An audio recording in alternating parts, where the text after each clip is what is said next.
Very good evening to all my dear students. Welcome again in my YouTube channel Gurukul learning academy. बच्चों, आज की हमारी कहानी है खजाने की खोज। एक गांव में एक रामलाल नाम का एक किसान अपनी पत्नी और 4 लड़कों के साथ रहता था।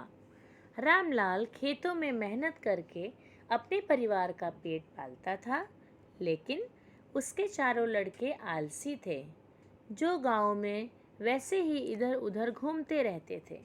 एक दिन रामलाल ने अपनी पत्नी से कहा कि अभी तो मैं खेतों में काम कर रहा हूँ, लेकिन मेरे बाद इन लड़कों का क्या होगा? इन्होंने तो कभी मेहनत भी नहीं की, ये तो कभी खेत भी नहीं गए। रामलाल की पत्नी ने कहा कि धीरे धीरे ये भी काम करने लगेंगे। समय बीतता गया और रामलाल के लड़के कोई काम नहीं करते थे।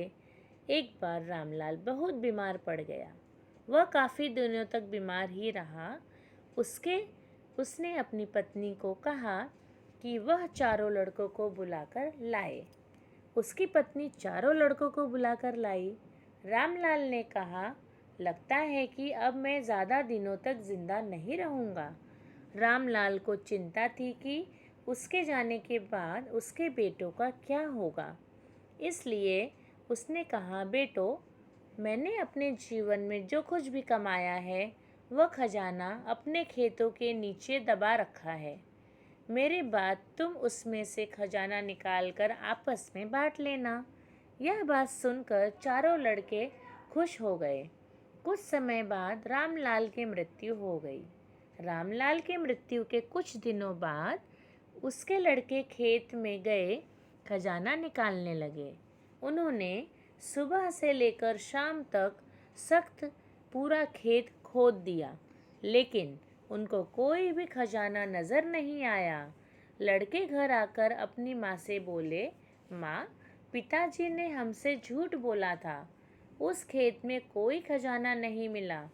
उसकी माँ ने बताया कि तुम्हारे पिताजी ने जीवन में यही घर और खेत ही कमाया है, लेकिन अब तुमने खेत खोद ही दिया है तो उसमें बीज बो दो। इसके बाद लड़कों ने बीज बोए और माँ के कहे अनुसार उसमें पानी देते गए। कुछ समय बाद फसल पककर तैयार हो गई। उसको बेचकर लड़कों को अच्छा मुनाफा हुआ, जिसे लेकर वह अपनी माँ के पास पहुँचे। माँ ने कहा कि तुम्हारी मेहनत ही असली खजाना है, यही तुम्हारे पिताजी तुमको समझाना चाहते थे। मोरल ऑफ द स्टोरी, बच्चों, इस कहानी से हमें यह सीख मिलती है कि हमें आलस को त्याग कर मेहनत करना चाहिए। मेहनत ही इंसान का असली दौलत है।